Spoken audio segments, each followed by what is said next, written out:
ঈদের ছুটিতে দুর্ঘটনায় 10 দিনে সড়কে নিভে গেল 274টি প্রাণ। যুদ্ধের মধ্যেও প্রতিদিন $139 মিলিয়ন আয় করেছে ইরান। 10 জনে ফ্রান্সের কাছেও লজ্জাজনকভাবে হারল Brazil. ASM Mohiuddin, master media থেকে সন্ধ্যার সংবাদ শিরোনাম।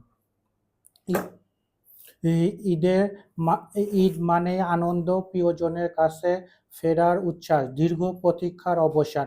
কিন্তু সেই আনন্দ যাত্রায় এবার পরিণত হয়েছে শোকের মিছিল। সড়ক, নৌ ও রেলপথে ঘরমুখো মানুষের ঢলের সঙ্গে পাল্লা দিয়ে বেড়েছে দুর্ঘটনা। একটি নয়, দুইটি নয়, দেশজুড়ে প্রতিদিন ঘটেছে একের পর এক মর্মান্তিক দুর্ঘটনা। আমার দিকে তাকায় না, ক্যামেরার দিকে তাকান।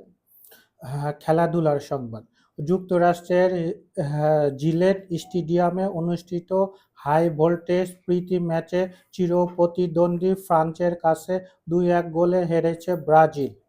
ফ্রান্সের অর্ধেকের বেশি সময় 10 জন নিয়ে খেললেও কার্লো আনচেলত্তির শিষ্যদের বিপক্ষে জয় তুলে নিতে ভুল করেনি দিদিয়ের দেশমের দল। ফ্রান্সের হয়ে গোলে দেখা পেয়েছেন কিলিয়ান এমবাপ্পে ও হুগো একিটিকে। অন্যদিকে ব্রাজিলের হয়ে ব্যবধান কমান ডিফেন্ডার ব্রেমের। দর্শক, এই ছিল মাস্টার মিডিয়া রাতের সংবাদ। বাকি রাতের সংবাদ, পরবর্তী সংবাদ দেখার আমন্ত্রণ। আচ্ছা, ঠিক আছে, ঠিক আছে, ঠিক আছে। আপনি রিডিং পড়ে যাচ্ছিলেন। আমি একটু নার্ভাস ছিলাম তো।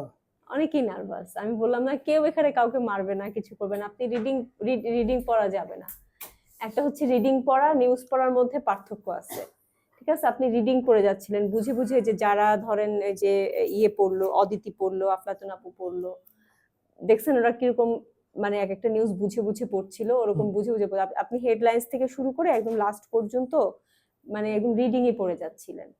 ঠিক আছে, আপনার মুখের মধ্যে জড়তা আছে, একটু মানে ভালোই জড়তা আছে। একটু জড়তাটা কাটানোর চেষ্টা করেন। যেটা বলছিলাম, যাদের একটু জড়তা আছে তারা আলাদা করে একটা উচ্চারণের ক্লাস করেন।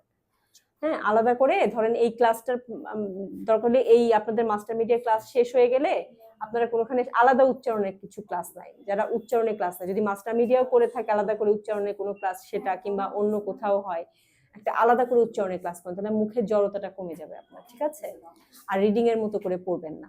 হ্যাঁ, প্রচুর উচ্চারণে ভুল আছে কিন্তু আপনার। ঠিক আছে, ঠিক আছে, আচ্ছা।